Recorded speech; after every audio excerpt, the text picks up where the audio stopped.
小姐。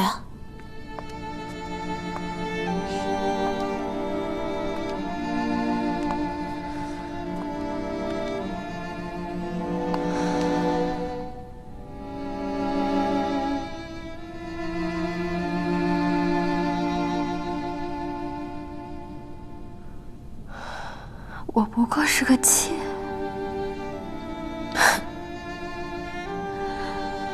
当初哄我进门的时候，许我山盟海誓，说什么除了不能扶正，心里最爱的就是我，还说等我生了儿子，就扶我做平妻。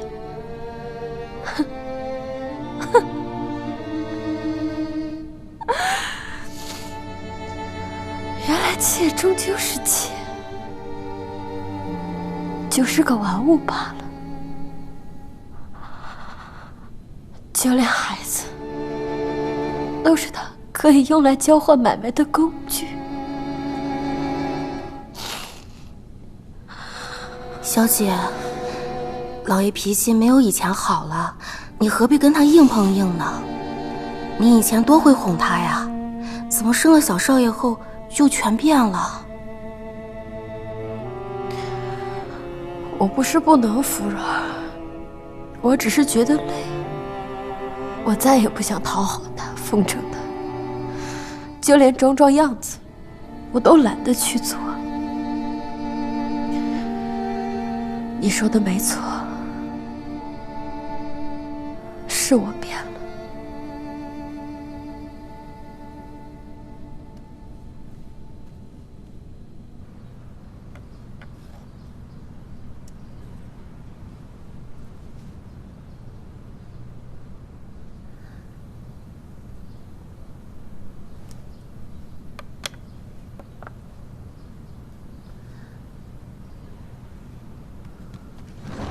姐，我说过多少次，进我房间之前要先敲门。忘了，生那么大气干嘛？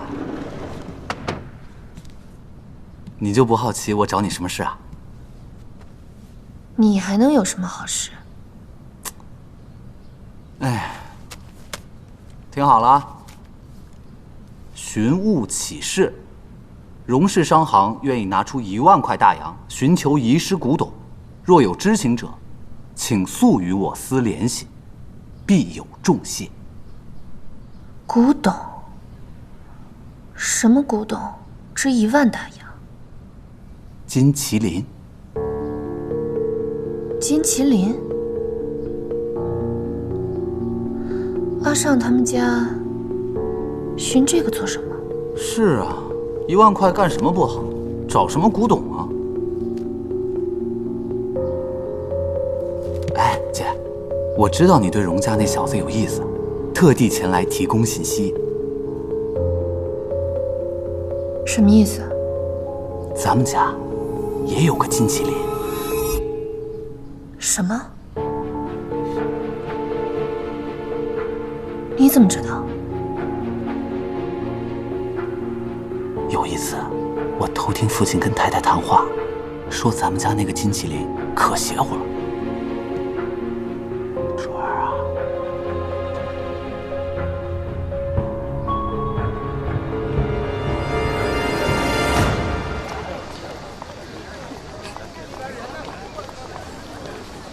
好紧张啊！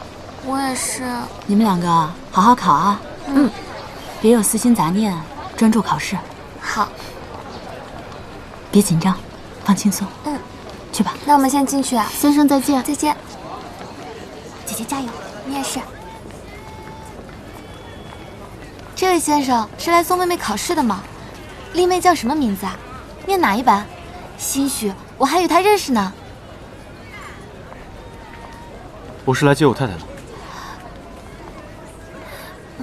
好吧，走走走。真是。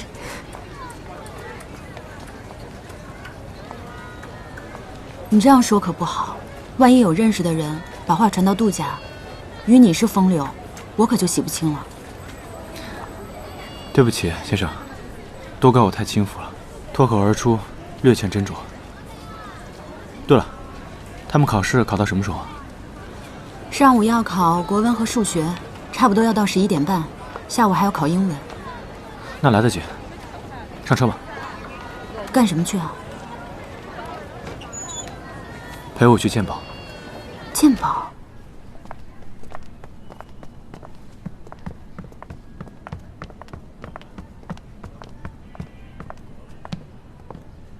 少爷，您请。哎呦，荣大少爷，吉祥吉祥，请。朱掌柜果然守时啊！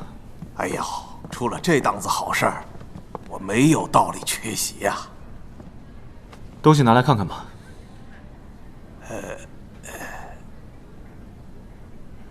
没事，自己人。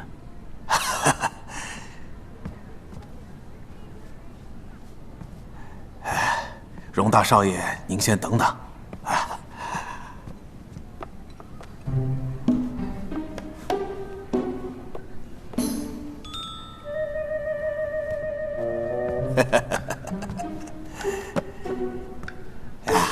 您瞧瞧，您瞧瞧，瞧瞧这足经的色泽，哎，再看这花纹，您看这鬃毛啊，纤毫毕现。哎，荣大少爷，您看这底上的印面，再看这刻字，这么长时间过去了，还如此的清晰。哎呀，我啊，一看报纸就知道这是您要找的东西。实不相瞒，这是我8年前在广东一位富商那里用碧玉换来的，一直是视如珍宝，舍不得出手。可如今荣家出价如此阔绰，我实在是动心。又听说是您早些年遗失之物，如今让它完璧归赵，物归原主，也算我积德积福了。你要多少啊？花旗银行就在对面，我可以取现金给你。哎呀，我怎么敢在荣大少爷面前开价呢？啊？诚心买卖，一口价2万块，你看如何？才2万块，我给你开个价吧。您说。也是个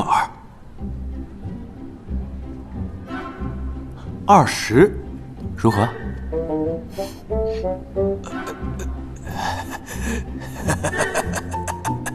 荣大少爷，您这是在消遣我吗？这20块还是买你那个沉香木盒子。周老九，有女士在场，糙话我不说了。就你这个镀金铁疙瘩，拿去镇纸嫌轻了，压泡菜嫌朽了，就这破玩意儿，你卖我2万块，撑死你！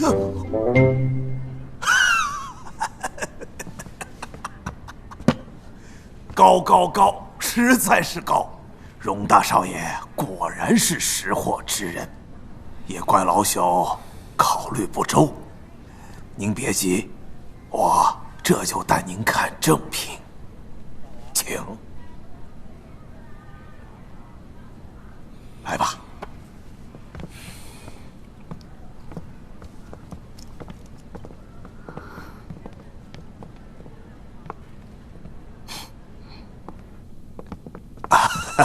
二位请，请。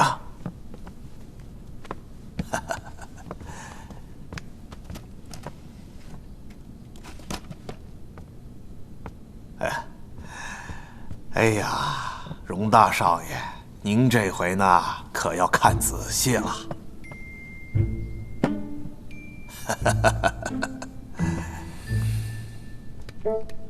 这回应该是足金的，不是那种黄皮货。哎呦，荣大少爷，您这话说的，哎呀，自从鸦片战争之后，我虽是一介商人，可是心怀报国之志，虽不能上阵驱逐敌寇，可是骗他们一点钱总是可以的吧？你说对吗，姑娘？别嘚瑟了。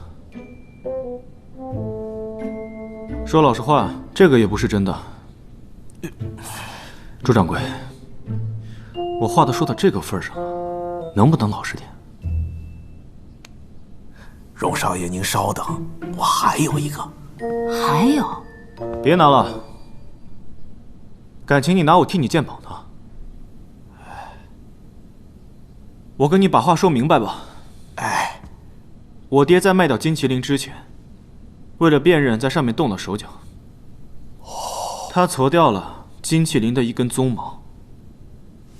哎呦，我说是哪个孙？哎，人干的呢，原来是荣老板的手笔。荣大少爷，您早说这金麒麟动了手脚，不就是了吗？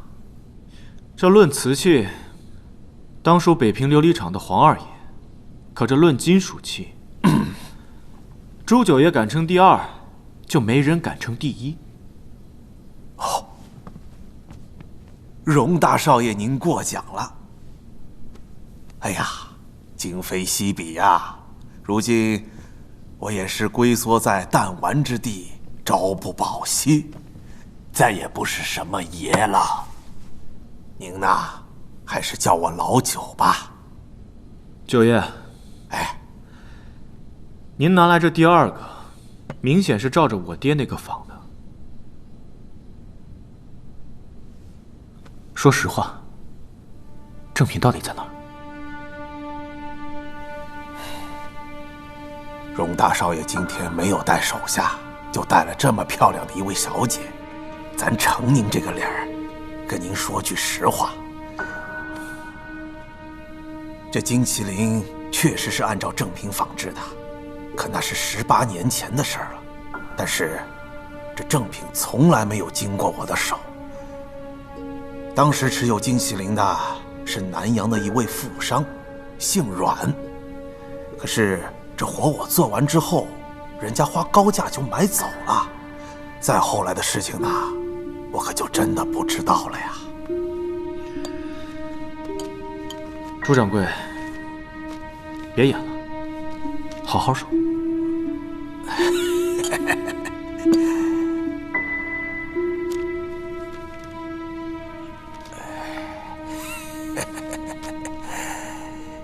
实不相瞒，这姓阮的商人从上海到广州的船上遭了劫，这金麒麟被一个叫罗五手的贼头窃了去，后来运到了广州，在广州，这金麒麟被仿制出来了几个，赝品散落了出来，可是这正品一直在罗五手的手上。后来，罗五手的独生爱女出嫁，把这金麒麟当作压箱的宝贝陪嫁了出去，可谁曾想他这女婿生了二心，来了个偷梁换柱，把这正品高价卖给了日本人。这日本人在东三省开园子，面上是生意人，实则是军阀的亲信。此人名叫桥本正三，如今全家从东北迁到了上海，在社交圈颇有名气。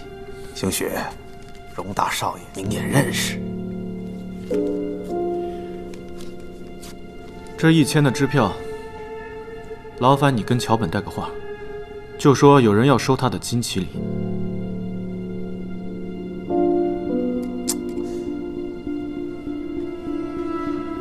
荣大少爷，您有所不知，这桥本有一个嫡出的儿子，从小孱弱多病，可是自从有了这金麒麟之后，他儿子的病就好了。这桥本是金麒麟为他儿子的保命符，视如珍宝的收藏着，断然是不会出手的。我自然是想赚荣大少爷的钱，可是这事儿办不成，咱也没脸伸着手。难道就没有丝毫的办法能打动他吗？哎呀！这桥本出身名门贵族，有权有势有钱，妻妾成群，儿女双全，人家啥都不缺。啊，我也知道荣大少爷寻宝心切，可是这件事儿，我也是束手无策呀。这样吧，这1000块的支票就瞒你闭嘴，顺带给我一个伪造的金麒麟，把活干好了，别糊弄我。哎呦，荣大少爷，您就是把我的脑袋给崩了！再借我一个胆，我也不敢忽悠大少爷您是吧？哎呀，前阵子听说荣大少爷在市场上寻找一块红玉，可挑来挑去没有对眼的。我这里有一块，虽然不是上等的好料子，可是货真价实从宫里流出来的玩意儿，还有高僧开过光，还望荣大少爷笑纳。这确实是个好东西，朱掌柜有心了。哎，那荣大少爷您先坐着，我先告辞。不送。哎。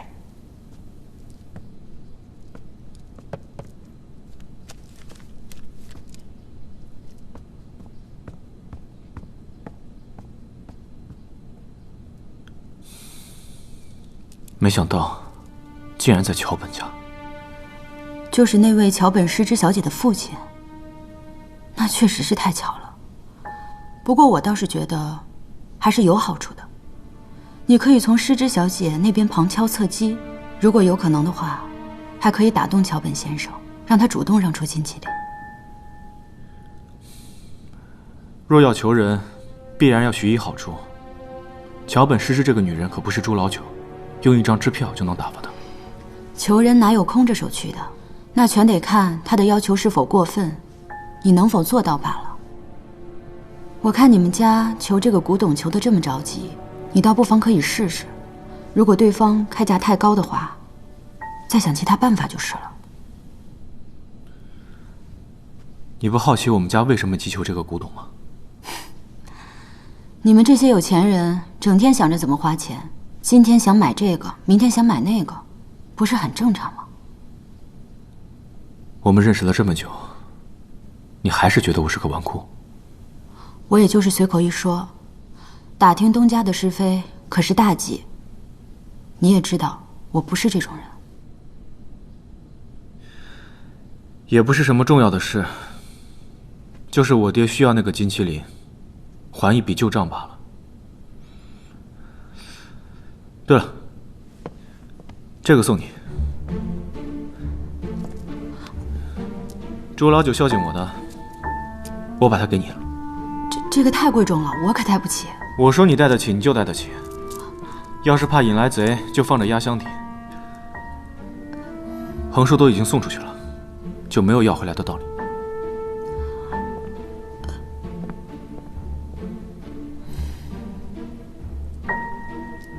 走了。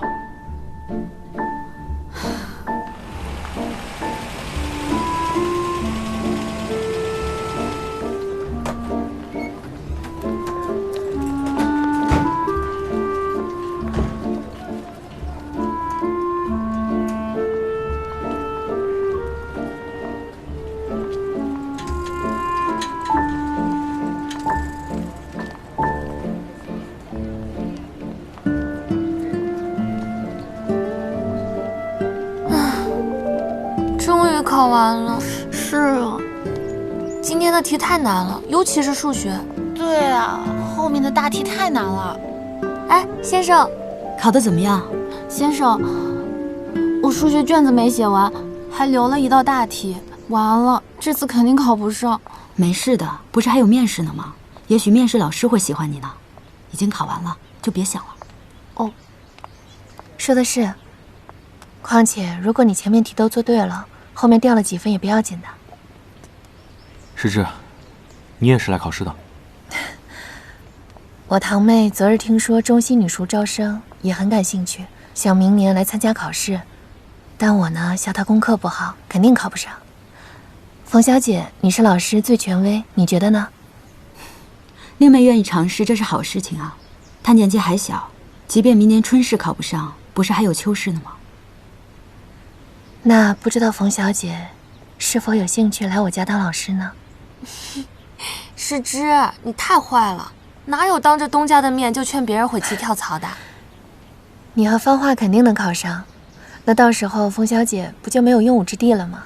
到我家来正好合适。冯小姐放心，我家也大方，开的薪资不会比荣家少的。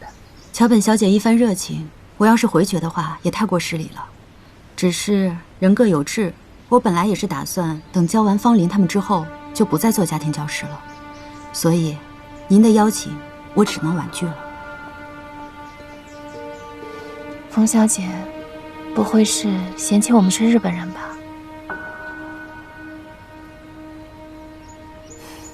那倒不会，无论桥本小姐是日本人，或是贩夫走卒，哪怕是南洋奴工，我都会一视同仁的。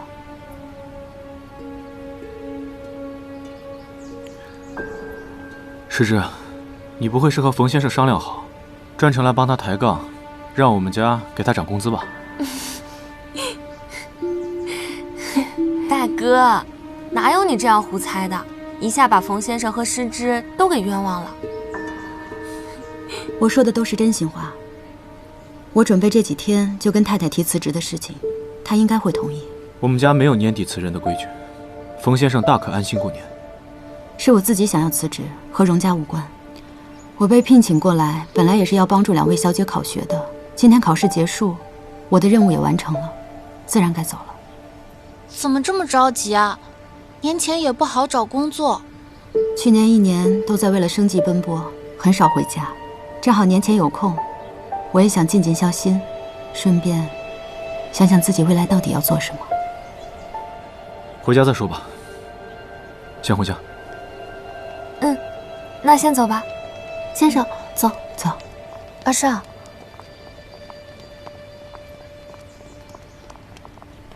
怎么了？1年多没见，你变化挺大的。这种清寒的女老师，以前我们在重庆的时候，学校里也有几位，但也没见你多看他们2眼。但这位冯小姐，你还挺护着她的。我一直都挺护短的，只要她还在我家做工1天，我自然就多会护着她1天。那方才她那样折辱我，你为什么还要护着她？是你挑衅在前，既然起了头，就要担当到底。可别有胆开了头，等到扛不住的时候，又怪别人不帮你。阿少，少海把你变坏了。你还真是帮我找了个好借口呢。都怪我们重逢的太晚，如果能早1天，哪怕是早1个时辰，可能我们也不会像现在这样。我并不这么觉得。时间一直在走，诗之，很抱歉，我没有在原地等你，我已经走出很远了。阿少，我今天看报纸了，听说你们在找遗失的古董金麒麟。是啊。那如果我说我知道他的下落呢？你知道在哪里？我怎么会轻易的告诉你呢？如果不方便的话，那就算了。我真的知道在哪儿。虽然不知道是不是你要找的那个，但是我见到的那个金麒麟跟你们要找的那个极为相似。你知道的那个金麒麟在哪里？我得看一下，才能确定是不是我们家需要的那个。家父酷爱古玩，我家恰好就收藏了一个金麒麟。冲着家父的鉴赏力和他对这宝贝的珍爱程度，想必不会是稀贝货。但至于是不是你要找的这个，我就不知道了。那还真是凑巧了。真的是巧合。令尊与家父认识，你可以上门拜访。如果你可以讨得家父欢心，投其所好，他未必不会把这金麒麟拿出来和你一起品鉴把玩。到时候你可以自己仔细看。行啊。到时候，还请你在令尊面前替我多美言几句了。阿尚，你放心，我说过了，我们做不成情人，还可以做朋友。你也知道的，我一直都欢迎你上门来做客的。大少爷，商会那边人都到齐了。好，那你留下来送冯先生还有小姐们回去。是。我还有事，就先告辞了。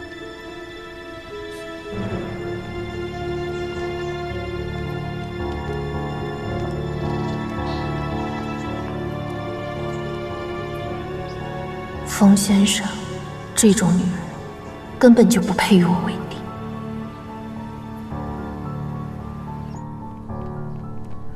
哎呀，你说这荣大少爷怎么忽然心血来潮，专门挑咱们几个人开什么乡里会？我听说这个荣家大少爷游手好闲，是个绣花枕头，这么多的合同和账务，他能看得懂吗？恐怕他是在他爹面前演出戏，糊弄他爹吧？啊！大少爷，您来了。哎呦，嘉上，嘉上啊，你怎么想起来要开个乡里会啊？有什么事打个电话招呼一声就行了。你说还麻烦这些叔伯们大老远赶回来。我觉得有些事情还是当面说比较好。坐吧。放下去。这上面都有名字，你们自己找一下。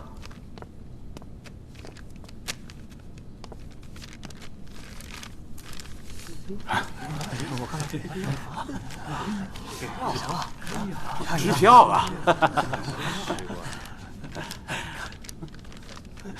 这怎么是欠条啊？你这是什么意思？这是我根据荣氏商行历年的合同、采购单、报销单等文件核对过账本后做的一个账单。有些乡里欠了商行的钱，有些乡里给商行赚了钱，这我都看得一清二楚。希望有些人可以把欠的钱补上，赚了钱的乡里，我会根据比例给大家分发奖金，就是这么一回事。这是奖金？怎么能这样啊？你凭什么说我们欠商行的钱？我们每本账和商行里的会计们核实结算过，而且荣老妈也签过字，这白纸黑字写得清清楚楚，账是平的。你一开口就说我们贪污，这是侮辱我们的人品，怀疑我们跟随荣老板做事的忠心。就你一个毛头小子，别想骑在老子的头上撒野！对呀，对，凭什么怀疑我？就是，你先掂掂自己几斤几两。太不像话！年轻人不像话。账本27651，这上面记载了一笔关于丝绸西运出国的买卖，成本价格是7980块，人工价格360，航运660块，成本合计是9000块整。这批丝绸最后卖了12000，为商行盈利了3000块。没错，这是我的账。可是这笔账上的劳务费用十分可疑。上海的人工费用平均1个星期是1块钱，你是雇佣了30个人，装货装了3个星期，卸货卸了3个星期，这批丝绸有好几吨马力。还有，你作为乡里，如果劳务费用上出了问题，人工效率极低的话，你完全可以从劳务费用中扣除误工费，为什么没有明示在账本上面呢？这个，对了，这其中还包括外国人的劳务工费。英国公司一向是用外籍劳工，可这外籍劳工的费用比上海的低多了。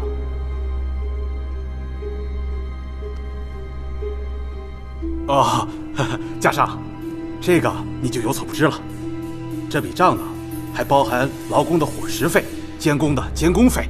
对呀，我可以摸着良心说，这笔账没问题。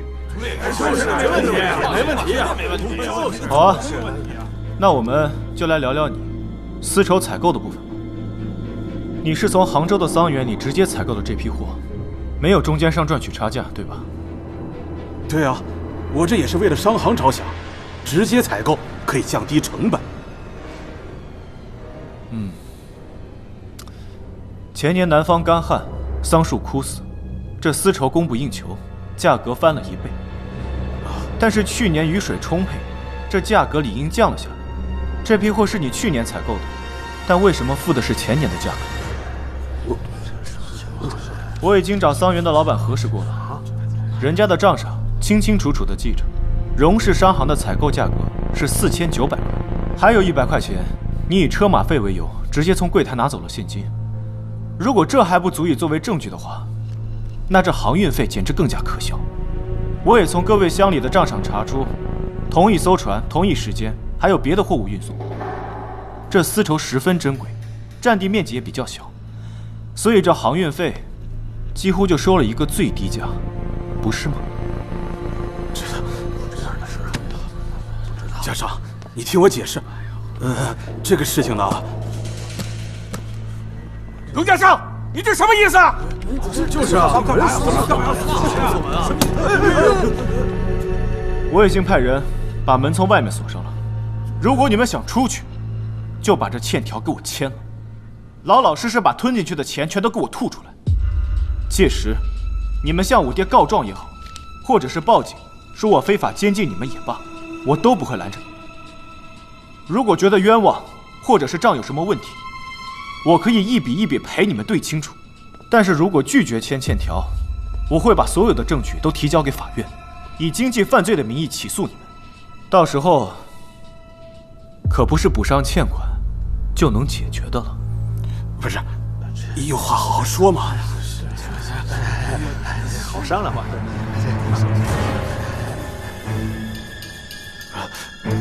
好，我签。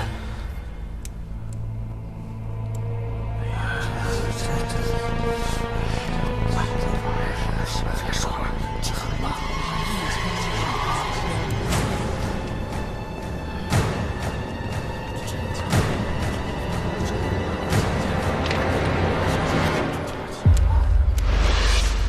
大少爷，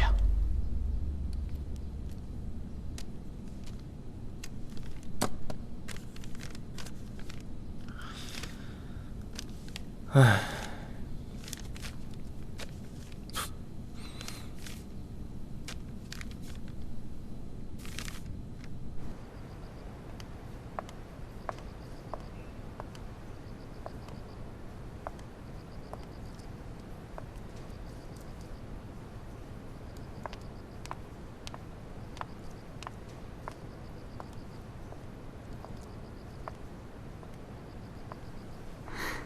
太太，能耽搁您一些时间吗？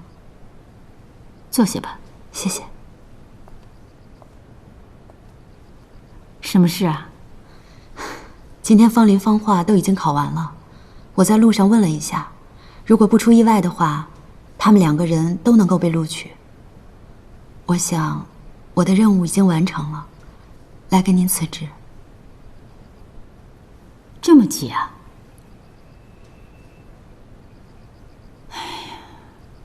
本来我们荣家也没有年前辞人的规矩，风先生要是愿意的话，等到年后再离开也可以的。东家厚道，我感怀在心。主要是家父身体一直不好，母亲一个人在家照顾，有些吃力，我还是想早点回家帮忙。你也是孝顺，既然这样，我也不便多留你了。去账上先把工钱结了，等发了保，孩子们要是录取了，那奖金我也会如约送到你家里去。多谢太太，我告辞了。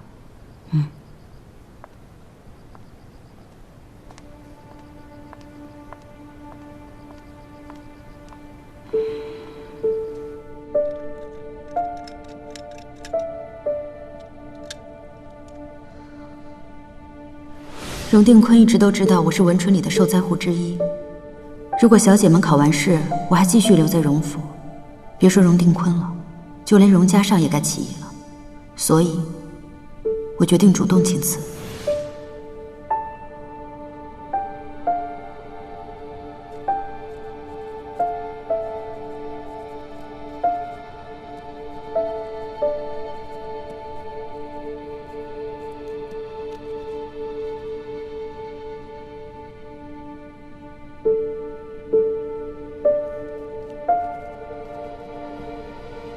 麻烦帮我转交给2位小姐。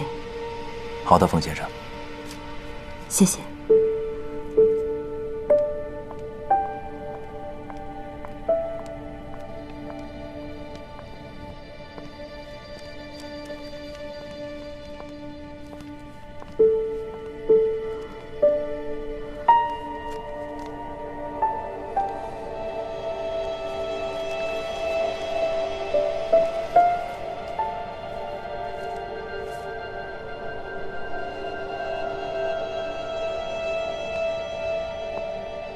家少，不知你能否如我所愿？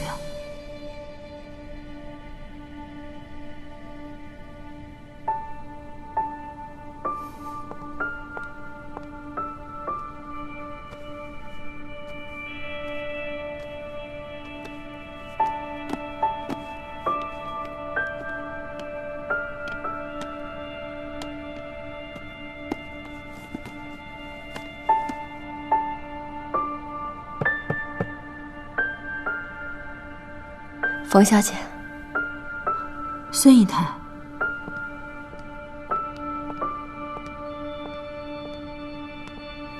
听说你要走了，工作任务都完成了，该回去了。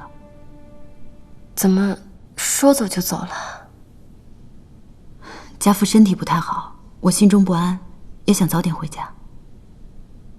你之前一直忙，我们都没顾上说几句话。我送你吧。好。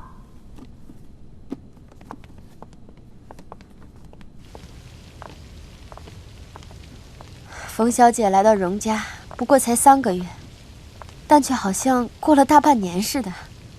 实在是这段时间里发生的事情太多了。我过去性子不好，对冯小姐不大客气，也多亏了您大度，不同我计较。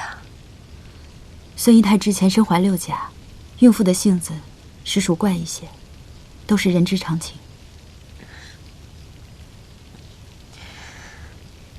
至于少卿的事儿，是我错怪你了。他们有你这样的朋友也是好事。我其实实在没脸做他的姐姐，现在看来，他走了也好。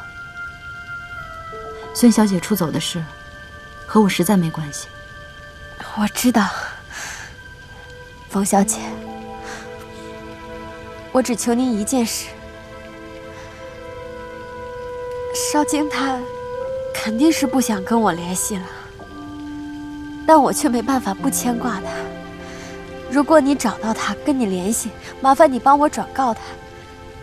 我已经想明白了，也支持他。如果他在外面遇到了什么麻烦，大可回来找我，不必一个人撑着。我亏欠他的，也想弥补回来。麻烦您了。我知道了，放心吧。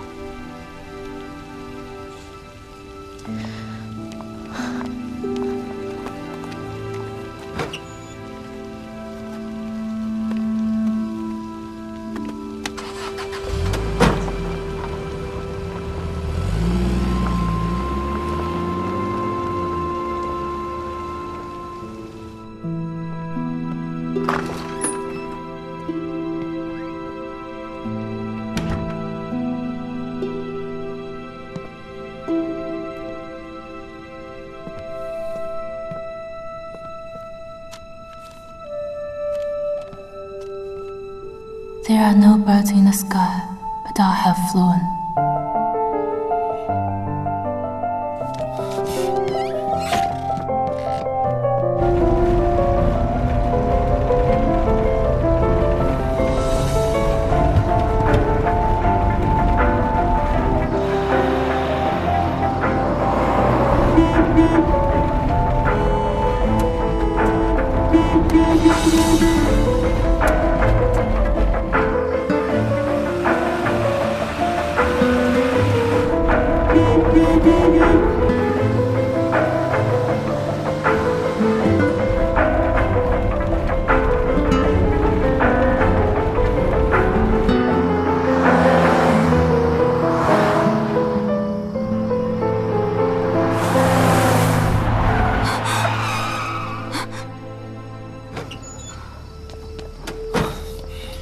大少爷，滚开！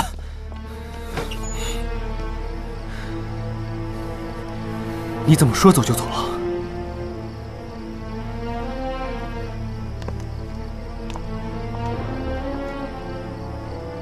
都辞职了还不走，赖着做什么？我白天就想问你，你好端端辞职干嘛？我白天不是已经跟你说了吗？工作任务已经完成了，又惦记父母，怎么就不能辞职了呢？荣太太也没说什么呀。是她让你走，我没让你走。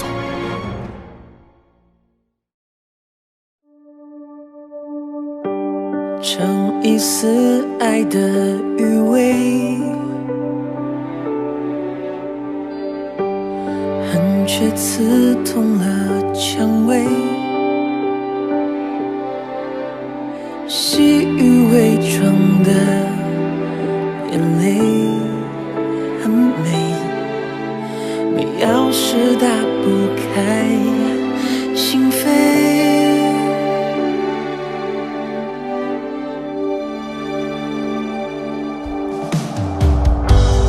有谁知未来的路，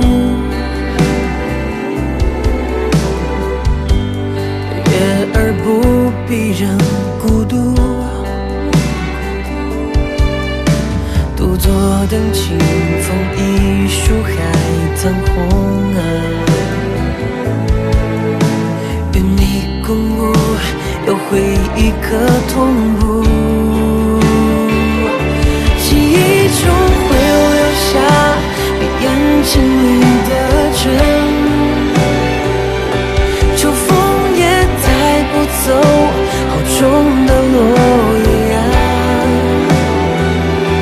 流光的岁月中，任心是小小的城，我们如果可以选择此生，记忆中会留下你笑容里的真，秋风也带不走无辜的落叶啊，流光的岁月中，任心是小小的城，我们如果可以选择此生，彼此毫无疑问，时光留下逃出我们，就是注定相爱的人，珍惜的人。